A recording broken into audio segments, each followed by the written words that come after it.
பேசுங்க. ஏதாச்சும் கேளுங்க. ஏங்க நீங்க தானுங்க பேசணும்னு சொல்லிட்டு மேலே கூட்டு வந்தீங்க.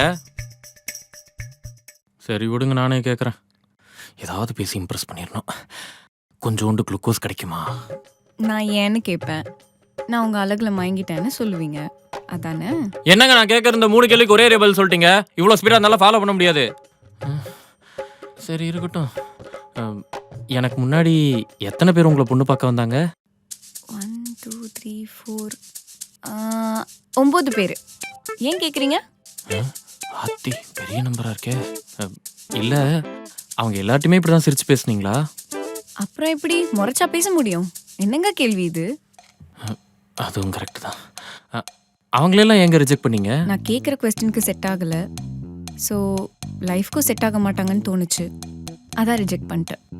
அண்ட் உங்ககிட்டயும் அந்த கொஸ்டின் கேட்கணும். அதனால தான் கீழே மாப்பிள்ளைகிட்டயும் பேசணும்னு கூப்பிட்டேன். கேளுங்க கேளுங்க. முன்னெல்லாம் நாங்கள் தான் கேட்போம், இப்போ நீங்கள் கேட்குறீங்க. கால மாற்றங்கள். என்ன ஏன் உங்களுக்கு பிடிச்சிருக்கு? டக்கராக இருக்குன்னு சொன்னால் அசிங்கமாக போயிடும். சமாளிப்போம். நீங்கள் ஒன்றும் அவ்வளோ அழகெல்லாம் கிடையாதுங்க. ஆனால் உங்கள் கண்ணில் ஒரு இன்டெலிஜென்ஸ் தெரியுதுங்க. அழகா அறிவான்னு பார்த்தா அறிவு தான் முக்கியம் இல்லையா? ஆஃப்டர் மேரேஜ் ஜாப் போனால் ஓகேயா? ஒரு பொம்பளையோட சம்பாத்தியத்தில் நான் வாழ்கிறதா? ஆனால் சென்னையில் பொழப்பு போட்டணுன்னா 2 பேரும் சம்பாதிச்சாகணும். போகலாங்க, போகலாம், நோ ப்ராப்ளம்.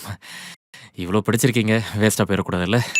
என்னோட ஃப்ரெண்ட்ஸை ஆஃப்டர் மேரேஜ் நான் போய் பார்க்கலாமா?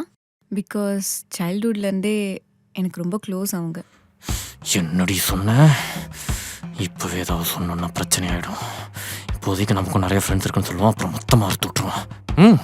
எனக்கும் ஃப்ரெண்ட்ஸ் இருக்காங்கங்க நிறையா. அதெல்லாம் ஒன்றும் பிரச்சனை இல்லை, பார்த்துக்கலாம். ஆணும் பெண்ணும் சமமா இல்லையா? இதெல்லாம் ஒரு கேள்வியாடி. சமம் இல்லைன்னு சொன்னால் சம்பந்தம் போயிடும். டக்கர் பீஸாக இருக்கா, கையை விட்டு போனால் எனக்கு கல்யாணமே நடக்காது. சமந்தாங்க, சமந்தான். கல்யாணத்துக்கு அப்புறமும் சமந்தாங்க. எது வந்தாலும் கல்யாணத்துக்கு அப்புறம் பேசிக்கலாங்க ப்ளீஸ். Okay okay, relax. எல்லாமே ஓகே. என்னங்க இழுக்கிறீங்க? என்ன டவுட்டு? No doubt. பட் உங்கள் வீட்டில் அக்கா தங்கச்சி யாராவது இருக்காங்களா?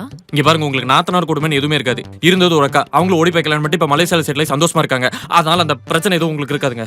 அப்போ ஓகே, எனக்கு எந்த அப்ஜெக்ஷனும் இல்லை. மண்டபத்தை புக் பண்ணிடுங்க.